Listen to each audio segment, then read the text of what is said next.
Hello बच्चों, कैसे हो। आज हम करंट इलेक्ट्रिसिटी में रेजिस्टेंस को कैसे सीरीज और पैरेलल कॉम्बिनेशन में जोड़ते हैं उसको पढ़ना सीखेंगे। इसके रिलेटेड कोई भी डाउट आपका होगा तो आराम से दूर हो जाएगा, इसलिए वीडियो को अंत तक देखिए और बीच बीच में सारे टॉपिक का नोट भी बनाते रहिए, जिससे कि आगे आपको असुविधा ना हो। चलिए अभी देखते हैं कि करंट इलेक्ट्रिसिटी में सीरीज और पैरेलल कॉम्बिनेशन क्या होता है रेजिस्टेंस का। तो आप रेजिस्टेंस से पहले से ही परिचित होंगे कि रेजिस्टेंस क्या होता है। 10th में पढ़े होंगे कि रेजिस्टेंस कंडक्टर का एक प्रॉपर्टी है जो कि करंट को अपोज करता है। तो आज हम रेजिस्टेंस को कैसे कंबाइन करेंगे इसके बारे में पढ़ने वाले हैं। तो आप जानते होंगे कि रेजिस्टेंस को दो तरीके से कंबाइन किया जाता है, एक सीरीज कॉम्बिनेशन में और एक पैरेलल कॉम्बिनेशन में। तो सीरीज सबसे पहले हम पढ़ेंगे कि सीरीज में रेजिस्टेंस को कैसे कंबाइन। देखिए, combination of resistance, combination of resistance को कितने तरह से कंबाइन किया जाता है? दो तरीके से, एक सीरीज कॉम्बिनेशन में और एक पैरेलल कॉम्बिनेशन में। तो पहला हो गया सीरीज कॉम्बिनेशन और दूसरा हो गया पैरेलल कॉम्बिनेशन। अब बच्चे को कंफ्यूजन होता है कि कैसे समझेंगे ये सीरीज कॉम्बिनेशन में है और कैसे समझेंगे ये पैरेलल कॉम्बिनेशन में है। इसके लिए क्या होगा कि आप देखो, सीरीज माने सीधा, अगर इन टू इन जुड़ा हुआ है, सीधा सीधी, ऐसे एक खत्म हुआ दूसरा शुरुआत हुआ। अभी जरूरी नहीं कि सीधा का मतलब ऐसे ही हो सकता है, ऐसे करके भी हो तो भी सीधा ही मानेंगे, क्योंकि इंड से इंड जुड़ा हुआ है। ऐसे भी हो तो उसको सीधा ही मानेंगे। इंड टू इंड अगर जुड़ा हुआ कोई रेजिस्टेंस है, इसको कहेंगे सीरीज कॉम्बिनेशन में है। सबसे पहला है सीरीज कॉम्बिनेशन क्या है, तो इंड टू इंड अगर रेजिस्टेंस जुड़ा हुआ, एक का इंड खत्म हुआ तो दूसरे का शुरुआत हो गया, दूसरे का खत्म हुआ तीसरे का शुरुआत हो गया, तो इसको कहेंगे सीरीज कॉम्बिनेशन में। चाहे वो सीधा रहे या ऐसे करके घुमा रहे, मतलब अगर जा रहे हैं ऐसे एक रास्ता मान लो, तो कहीं पर रास्ते में कंफ्यूजन क्रिएट नहीं हुआ कि ऐसे जा रहे हैं तो फिर किधर जाएंगे, तो इसका मतलब ये सब सीरीज में है। तो सीरीज कॉम्बिनेशन में ऐसे रेजिस्टेंस जुड़ा हुआ होता है, ठीक है। तो अब सीरीज कॉम्बिनेशन में सारे रेजिस्टेंस को जब मिलाकर एक रेजिस्टेंस बनाते हैं तो उसको कहते हैं इक्विवेलेंट रेजिस्टेंस। इक्विवेलेंट किसको कहते हैं? जब सारे रेजिस्टेंस को एक साथ जोड़ते हैं तो जब एक रेजिस्टेंस बनता है तो क्या बोला जाता है? Equivalent resistance.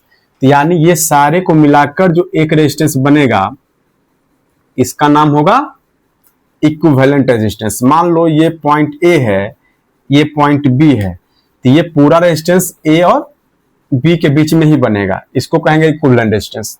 Are equivalent. तो बीच में अगर मान लो ये पॉइंट पी है, ये पॉइंट क्यू है, ये पॉइंट एस है, तो इंटरमीडिएट पॉइंट जो है पी क्यू और एस, ये सब गायब हो जाएगा। बस इंड में जो पॉइंट है एक ए और एक बी, बस यही दो पॉइंट बचेगा। ये बहुत अच्छे से नोट कर लो, क्योंकि आगे आने वाले समय में जब आगे बताएंगे तो ये कंसेप्ट बहुत काम का है, काम देगा। नहीं तो फिर सीरीज और पैरेलल जोड़ने में गड़बड़ी हो जाएगी। तो सबसे पहला समझना यह है कि जब सीरीज में जोड़ते हैं तो इंटरमीडिएट पॉइंट जो है पी क्यू और एस, ये इक्विवेलेंट जब दिखाते हैं इसमें गायब हो जाएगा, इसको हम यहां पर नहीं दिखा पाएंगे। तो ये सीरीज कॉम्बिनेशन हुआ ए और बी। अब बात रहा कि ये सीरीज कॉम्बिनेशन में आर इक्विवेलेंट निकालेंगे कैसे, आर इक्विवेलेंट को हम कैसे निकालेंगे? तो इसके लिए फॉर्मूला है R is equal to R1 plus R2 plus R3। R is equal to R1 plus R2 plus R3। Dot dot dot अगर मान लो एक से अधिक है तो Rn। जितना भी रेजिस्टेंस है सभी को डायरेक्ट जोड़ देंगे तो आ जाएगा equivalent resistance of the combination. ठीक है, इसको नोट भी करते जाइए जिससे कि सारा कंफ्यूजन बाद में भी दूर रहे।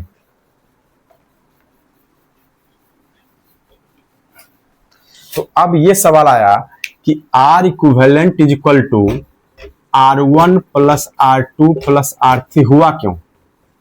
ये क्यों हुआ? तो इसके लिए समझो कि अगर मान लो एक रेजिस्टेंस R1 है, एक रेजिस्टेंस R2 है और एक रेजिस्टेंस R3 है। ये पॉइंट A है और ये पॉइंट B है। इसको अगर बैटरी से कनेक्ट कर देते हैं, इसको अगर हम बैटरी से कनेक्ट कर देते हैं, ये P है ये Q है, तो बैटरी क्या काम करेगा? करंट सप्लाई करेगा और इसमें जो भी करंट बैटरी सप्लाई करेगा तो जिस एक करंट जो इसमें जाएगा वही करंट इसमें जाएगा, वही करंट इसमें जाएगा। तो सीरीज में करंट क्या होता है? सारे रेजिस्टेंस में सेम होता है। जो भी रेजिस्टेंस सीरीज कॉम्बिनेशन में है वो सारे में करंट हमेशा कांस्टेंट रहेगा। अगर करंट कांस्टेंट नहीं है तो ये समझो कि ये सीरीज में नहीं है। तो सीरीज में रहने का सबसे प्राइम कंडीशन है कि हर एक रेजिस्टेंस में करंट सेम रहेगा। डिफरेंट करंट हो गया इसका मतलब वो सीरीज में नहीं है। तो अब बात करो, तुम ओम्स लॉ पढ़े होगे, V बराबर I इंटू आर। अगर नहीं पढ़े हो तो जान लो कि potential difference is equal to current into resistance. इसका हम यहां यूज करने वाले हैं। V is equal to I into are.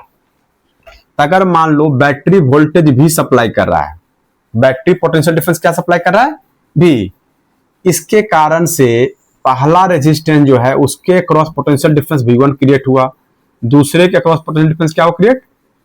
V2 create हुआ और तीसरे के across V3 potential difference create हुआ। तो नेट वोल्टेज का मतलब क्या हुआ? V इज इक्वल टू हम लिख सकते हैं V1 plus V2 plus V3, यानी V बराबर हम लिख सकते हैं V1 plus V2 plus V3। Net voltage तीनों मिलाकर V बराबर V1 plus V2 plus V3। अब तुम ओम्स लॉ से पढ़े हो, V बराबर IR होता है, V इक्वल टू IR। तो यहां पर V को क्या लिख सकते हैं? अगर R इसका इक्विवेलेंट रेजिस्टेंस है, मान लो ये तीनों मिलाकर जो रेजिस्टेंस है वो R है, इक्विवेलेंट रेजिस्टेंस। तो इसको अगर बैटरी से जोड़ेंगे तो R इक्विवेलेंट क्यों बोला जाएगा? तीनों मिलकर जो करंट I ड्रॉ कर रहा है ये अकेले I ड्रॉ करे, तो तीन मिलकर जो काम कर रहा है वो अकेले ये काम कर रहा है। इसका मतलब क्या हुआ? ये R जो है R1, R2 और R3 का इक्विवेलेंट रेजिस्टेंस कहा जा सकता है। क्यों? क्योंकि ये तीनों मिलकर जो काम कर रहा है, तीनों मिलकर ये I करंट ड्रॉ कर रहा है, ये अकेले I करंट ड्रॉ कर रहा है। इसका मतलब इस तीनों के बदले एक ही रेजिस्टेंस काम कर पाएगा, उसको हम इक्विवेलेंट रेजिस्टेंस कहेंगे। तो ये मान लो वोल्टेज V है और ये करंट I ड्रॉ कर रहा है, तो यही वोल्टेज V को हम क्या लिख सकते हैं? तो V बराबर I into R. Voltage V है, किसके क्रॉस है? R रेजिस्टेंस के क्रॉस है। तो हमको V मालूम है, I मालूम है, R मालूम है, तो हम V को क्या लिख सकते हैं? I into R. तो हम यहां पर इस चीज में पुट करते हैं, V बराबर लिख सकते हैं I इंटू आर, ठीक है। और फिर V1 को क्या लिख सकते हैं? तो अब इसमें आप फिगर में, इसमें V1 इसके अक्रॉस कर वोल्टेज है, इसके अक्रॉस वोल्टेज है, इसका रेजिस्टेंस है R1, इसमें करंट गया है I। तो दो चीज मालूम है, R मालूम है और I मालूम है। तो वोल्टेज बराबर क्या होता है? I into R. इसका मतलब इसके अक्रॉस पोटेंशियल डिफरेंस जो होगा वो I इंटू R1 होगा। तो V1 को लिख सकते हैं I इंटू R1। इसी तरीके से इसमें करंट, सेकेंड वाले रेजिस्टेंस में करंट I है और रेजिस्टेंस है R2, इसका वोल्टेज क्या होगा? V बराबर IR होता है, I इंटू R2। ये हो जाएगा I इंटू R2। उसी तरह तीसरे का भी हो जाएगा I इंटू R3। तो तुम देख सकते हो कि दोनों तरफ I कॉमन है, यानी IR इज इक्वल टू करेंगे तो I कॉमन लेंगे, आ जाएगा R1 plus R2 plus R3। तो I कैंसिल हो गया, that is R is equal to R1 plus R2 plus R3। तो यह जो इक्विवेलेंट रेजिस्टेंस निकालने का ये फॉर्मूला आया, ये कैसे आया समझ गए? R is equal to R1 plus R2 plus R3 जो फॉर्मूला है इक्विवेलेंट रेजिस्टेंस का, वो इस तरह से डिराइव किया जाता है। इसको सभी को नोट डाउन कर लीजिए, और एक अच्छा नोट, मैं एक एक चीज को डिटेल में पढ़ाऊंगा, जिसको अगर नोट बना लिए तो किसी भी तरीके का आगे भविष्य में कोई प्रॉब्लम नहीं होने वाला है। ये पूरी तरह से समझ लो। मिटा दें इसको।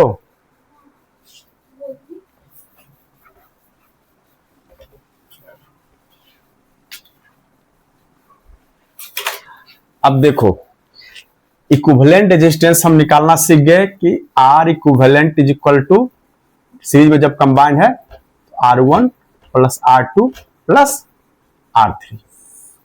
ठीक है, तो सीरीज के लिए दो चीज को ध्यान में रखना है। पहला क्या, सीरीज कैसे समझेंगे कि in series combination, in series combination current through each resistance, current along each resistance will always remain same. Current through each resistance will always remain same. अगर करंट सेम नहीं है, इसका मतलब वो सीरीज में नहीं है। जैसे एग्जांपल समझो कि एक रेजिस्टेंस ऐसे है, एक रेजिस्टेंस ऐसे है, और एक ऐसे है। ये ए है, ये बी है, ये पॉइंट पी है, पॉइंट क्यू है। ये मान लो R1 है, ये R2 है, ये R3 है। इसमें अगर करंट आई है तो करंट जाने का दूसरा कोई रास्ता नहीं है, तो वही करंट इसमें भी जाएगा, ये करंट इसमें जाएगा। तो ये सीरीज में है, ये सीरीज कॉम्बिनेशन में है। लेकिन अगर मान लो ऐसा करते हैं, ये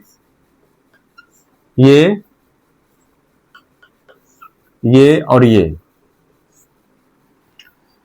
R1 है, ये R2 है, ये R3 है, ये R4 है। तो अगर करंट यहां पर जाएगा I, इसमें गया I, इसमें भी गया, इसमें I नहीं जा सकता, क्योंकि यहां पर समझो एक पाइप अगर आता और उसमें दो पाइप, इधर एक चला जाता, एक इधर चला जाता, तो पानी दोनों में बढ़ जाता ना, इधर कुछ जाता, कुछ इधर जाता। उसी तरह करंट भी दोनों में बढ़ जाएगा, इधर I1 जाएगा, इधर I2 जाएगा। तो आप देख सकते हो किसमें सेम करंट है, R1 और R2 में सेम करंट है। इसका मतलब इन दोनों को सीरीज में कह सकते हैं। यहां पर R1 एंड R2 को हम कह सकते हैं सीरीज में है, सीरीज में है। लेकिन हम ये नहीं कह सकते हैं कि R2 और R3 सीरीज में है। हम ये नहीं कह सकते R1, R2 and R3 are in series. ये गलत हो जाएगा। क्यों? क्योंकि R1, R2 तो सीरीज में है, लेकिन R3, R2 के साथ सीरीज में नहीं है। क्यों नहीं है? क्योंकि यहां करंट I है, इसमें करंट I1 है। सिमिलर वे में हम ये कह सकते हैं R2 और R4 एक साथ सीरीज में नहीं है। क्यों नहीं है? क्योंकि इसमें करंट I है, इसमें करंट I2, करंट बराबर नहीं है, इसलिए R2, R4 सीरीज में नहीं है। R2 एंड R4 सीरीज में नहीं है। R2 एंड R3 ये भी सीरीज में नहीं है। केवल सीरीज में है R1 एंड R2 सीरीज में है। ये दोनों सीरीज में लिख सकते हैं। इसको नहीं जोड़ सकते हैं, इसको नहीं जोड़ सकते हैं। तो जब भी जंक्शन, इसको कहते हैं जंक्शन, जब भी कहीं पे तीन तरफ से, एक इधर एक इधर, जैसे जंक्शन, इसको भी कह सकते हैं जंक्शन, लेकिन ये जंक्शन नहीं है। कहने के लिए बच्चा इसको भी कहता है कि दो रेजिस्टेंस एक साथ जुड़ा हुआ तो जंक्शन हो गया, लेकिन ये जंक्शन नहीं मान सकते हो। क्यों? क्योंकि यहां करंट नहीं बट रहा है। तो जंक्शन यहां पर होगा जहां पर दो से अधिक रेजिस्टेंस एक साथ जुड़ा हुआ है। तो जहां पे जंक्शन आ गया, तो जंक्शन के इस साइड वाला रेजिस्टेंस और जंक्शन इस साइड वाला रेजिस्टेंस, ये कभी भी सीरीज में नहीं होगा। ठीक है, इसको अच्छे तरह से नोट डाउन कर लीजिए।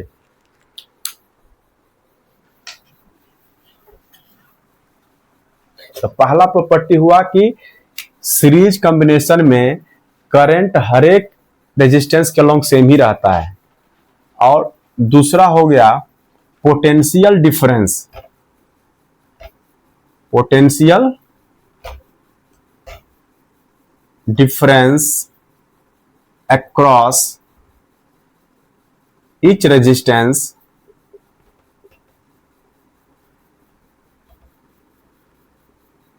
will be same, will be different, will be different if value of resistance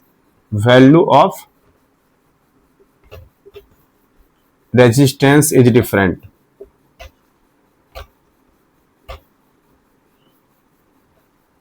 यानी रेजिस्टेंस का वैल्यू अलग अलग है तो पोटेंशियल डिफरेंस भी अलग हो। मान लो ये R1 है, ये R2 है, इसको बैटरी से जोड़ दिए तो करंट जो बैटरी सप्लाई करेगा I वही दोनों में होगा, इसमें भी I इसमें भी I, लेकिन इसके कारण से जो इसके बीच पोटेंशियल डिफरेंस पैदा हुआ, इसके कारण पोटेंशियल डिफरेंस पैदा हुआ तो ये अलग होगा, V1 होगा, इसके कारण जो पैदा हुआ ये V2 होगा। क्यों? क्योंकि यहां पर तुम देख सकते हो कि रेजिस्टेंस भी अलग है, R1 है, यहां रेजिस्टेंस R2 है। यहां पर V वाला फॉर्मूला पढ़े थे कि V इक्वल टू क्या होता है, I into R, I into R1 होगा, जिसका वैल्यू कुछ अलग आएगा क्योंकि R1 अलग है, और V2 बराबर I इंटू R2, जिसका कुछ अलग होगा।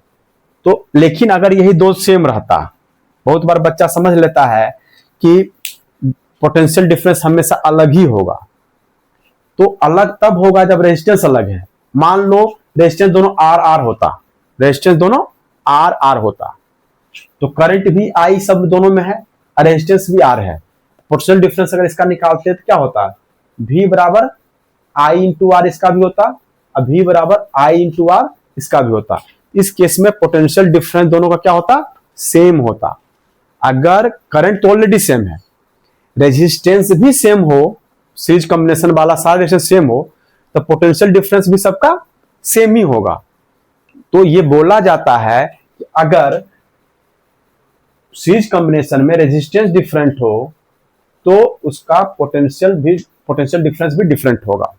ठीक है, ये दो प्रॉपर्टी का इस्तेमाल आगे करेंगे। तो अभी देखो सीरीज कॉम्बिनेशन में अगर रहे, मान लो पहला क्वेश्चन, छोटा सा क्वेश्चन करो। मान लो एक रेजिस्टेंस है दूसरा रेजिस्टेंस है तीसरा रेजिस्टेंस है ये R है, ये 2R है, ये 3R है। अब कहेगा इसका बताओ इक्विवेलेंट रेजिस्टेंस क्या होगा। तो हम अभी पढ़े हैं कि जब इसको जोड़ेंगे तो ये एक रेजिस्टेंस बन जाएगा किसके किसके बीच में, पॉइंट A और पॉइंट B के बीच में एक रेजिस्टेंस बन जाएगा, और बीच का इंटरमीडिएट पॉइंट ये और ये क्या हो जाएगा, हट जाएगा, रिमूव हो जाएगा, केवल इंड पॉइंट बचेगा A और B। अब इसको जोड़ेंगे तो R इक्विवेलेंट बराबर क्या हो गया, R plus 2R plus 3R, क्योंकि हम पढ़े थे R इक्विवेलेंट निकालने का तरीका R1 plus R2 plus R3 इस तरह से। तो ये कितना हो जाएगा, R plus 2R plus 3R, 6R हो जाएगा।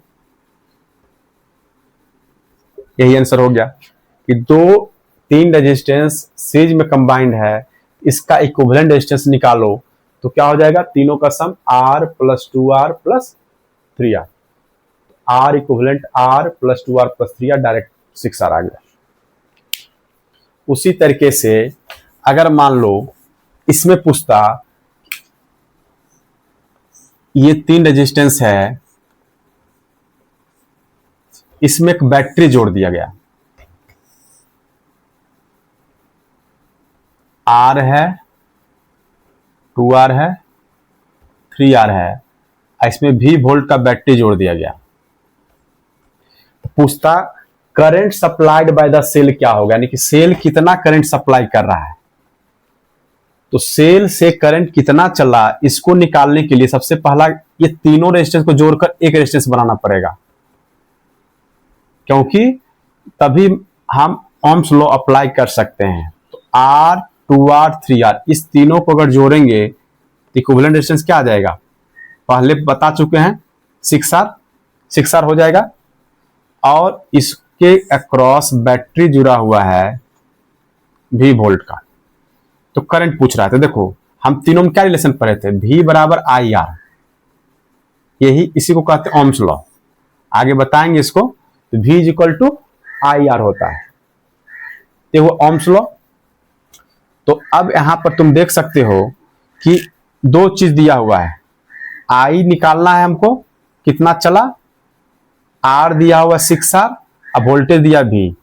तो हम यहां से I बराबर क्या लिखेंगे, I is equal to V by R, मान R इक्विवेलेंट समझो, ये R इक्विवेलेंट, I बराबर V बाय इस, ये पूरे इक्विवेलेंट रेजिस्टेंस कितना है, 6R है, तो यहां आप कर सकते हैं 6R। तो करंट चला बैटरी से I बराबर V बाई 6R। फिर क्वेश्चन पूछा जा सकता है, ये हो गया करंट कितना। पहला क्वेश्चन पूछा गया कि बताओ इसका इक्विवेलेंट रेजिस्टेंस कितना है। इक्विवेलेंट रेजिस्टेंस जोड़ने के लिए R plus 2R plus 3R कर दिए, direct R1 plus R2 plus R3 formula apply करके। फिर पूछा जा सकता है बताओ अगर बैटरी जोड़ दिया गया तो बताओ कि इस बैटरी से कितना करंट जाएगा, निकलेगा। तो इसके लिए क्या किए, तीनों को इक्विवेलेंट कर निकाल दिए, सभी को जोड़कर एक बना दिए, तो ये आया 6R। और इसमें बैटरी जुड़ा हुआ है V, तो V बैटरी जुड़ा हुआ है, तो करंट हम फॉर्मूला जानते हैं V बराबर IR होता है। तो हमको V मालूम है, R मालूम है, करंट निकालना है, बैटरी में कितना करंट गया। तो हम I बराबर लिख सकते हैं V by R equivalent, I बराबर V बाय 6R। ठीक है। तीसरा चीज पूछ सकता है इसी में कि बताओ तीनों के अक्रॉस वोल्टेज कितना होगा, इसके अक्रॉस कितना वोल्टेज होगा, तो मान ली इसका V1 हुआ। फिर पूछ सकता है कि बताओ इसके अक्रॉस कितना वोल्टेज होगा, तो V2 मान लो, इसके अक्रॉस कितना होगा, तो ये V3 मान लो। तो V1 क्या होगा, V2 क्या होगा, V3 क्या होगा, ये पूछा जा सकता है। तो हम कैसे निकालेंगे, तो चूंकि हम निकाल चुके हैं करंट I बराबर क्या निकाले थे, V बाय 6R, यही करंट इसमें भी जाएगा, यही करंट इसमें भी जाएगा, यही करंट इसमें भी जाएगा। तो अब देखो इसका वोल्टेज निकालना है, इस रेजिस्टेंस का वोल्टेज निकालना है, तो कैसे निकालेंगे, तो V1 निकालना, तो V1 का फॉर्मूला क्या हो जाएगा, V बराबर IR होता है, तो V1 बराबर क्या होगा, I इंटू R1, क्योंकि रेजिस्टेंस है R1 का वैल्यू R है, और वोल्टेज यहां V1 माने हैं, I तो करंट सब में है। आप दोनों का वैल्यू पुट करो, I का वैल्यू क्या आया था, V बाई 6R, ये आया था I का वैल्यू, R1 वैल्यू क्या है, पहला रेजिस्टेंस R है, तो ये हुआ I के वैल्यू V बाई 6R, अब पहला रेजिस्टेंस R का वैल्यू R है, R1 का वैल्यू, तो ये कट गया। तो पहले में वोल्टेज आएगा V बाई 6, दूसरे में वोल्टेज होगा तो V2 बराबर I इंटू R2 लिखेंगे, यानी सेकेंड रेजिस्टेंस। करंट तो सबका सेम ही होगा, I का वैल्यू पहले से निकाल चुके हैं V बाय 6R, और सेकेंड रेजिस्टेंस कितना है 2R, तो V by 6R into 2R, इसको काटेंगे तो क्या हो जाएगा, 3 मर्त में कट जाएगा, दैट इज V2 बराबर क्या हो गया, V2 बराबर V बाई 3। सिमिलर वे में V3 निकालना हो तो V3 बराबर क्या होगा, I इंटू R3, I की value V by 6R, third resistance क्या है 3R को काट दिए तो V बाई 2। इसका मतलब ये 3 क्वेश्चन ही पूछता है। अगर सीरीज कॉम्बिनेशन का क्वेश्चन है तो एक पूछ सकता है इक्विवेलेंट रेजिस्टेंस निकालो कितना होगा, दूसरा पूछ सकता है कि करंट सप्लाई कितना करेगा सेल, तीसरा पूछ सकता है कि हर एक रेजिस्टेंस का पोटेंशियल डिफरेंस क्या होगा। ये सबसे बेसिक सवाल है, ये 3 सवाल इसमें पूछा जा सकता है। क्लियर, ठीक है। इसको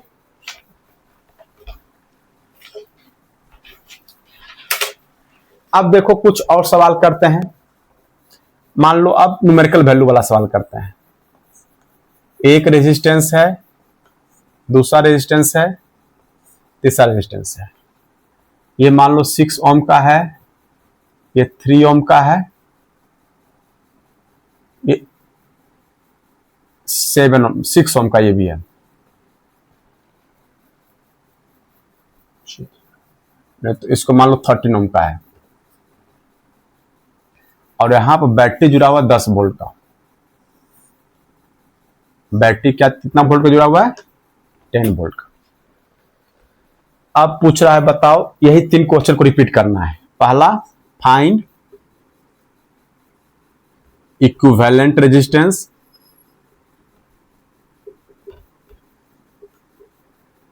दूसरा current supplied by the cell,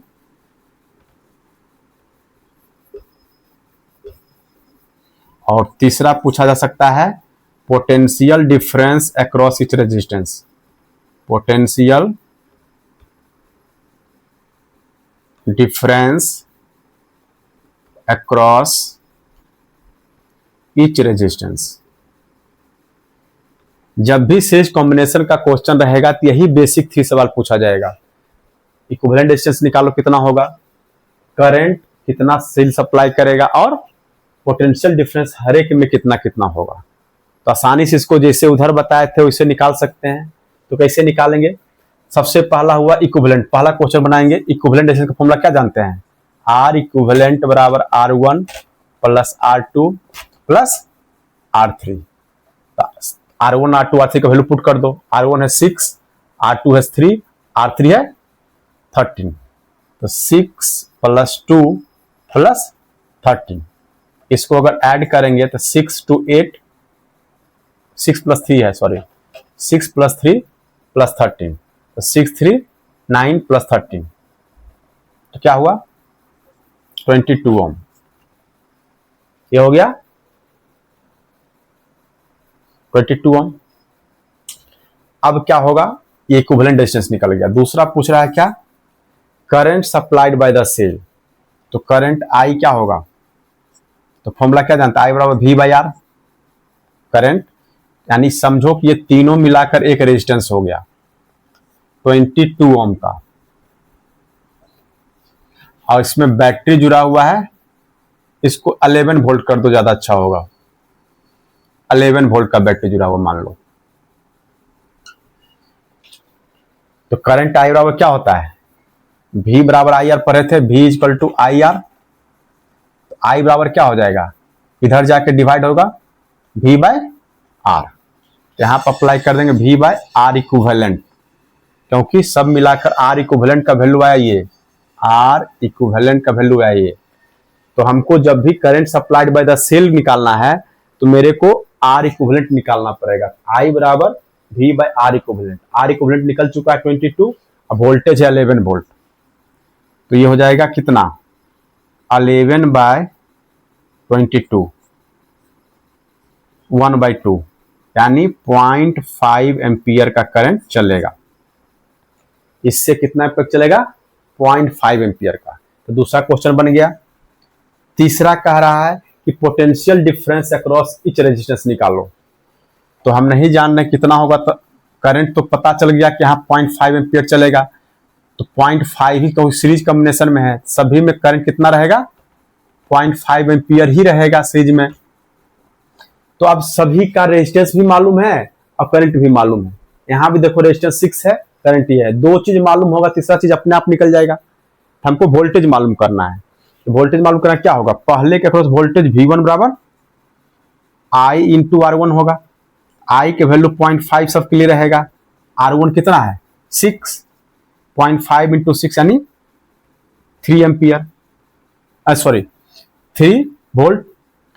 उसी तरह से V2 निकालना है, I इंटू R2, I है 0.5 इंटू R2 है 3, तो आ जाएगा 1.5 एम्पियर। उसी तरह से V3 निकालना है, I इंटू R3, I है 0.5 और R3 क्या है 13, तो 13 इंटू 0.5 कितना होगा 6.5 एम्पियर। इस तरह से ये तीनों बेसिक क्वेश्चन को, करंट निकालना है, इक्विवेलेंट रेजिस्टेंस निकालना है और पोटेंशियल डिफरेंस निकालना है, इसको अच्छे तरह से सीख गए हो। अगर मेरे वीडियो से तुम्हें थोड़ा सा भी फायदा महसूस हुआ होगा तो प्लीज लाइक और सब्सक्राइब जरूर करना। ऐसे वीडियो मैं रेगुलर हर एक दिन डालते रहूंगा। और अगर तुमको किसी भी तरीके का किसी भी टॉपिक में प्रॉब्लम आ रहा है तो उसको कमेंट करके बताओ, मैं उस टॉपिक पर भी वीडियो ले आऊंगा। ठीक है, चलो।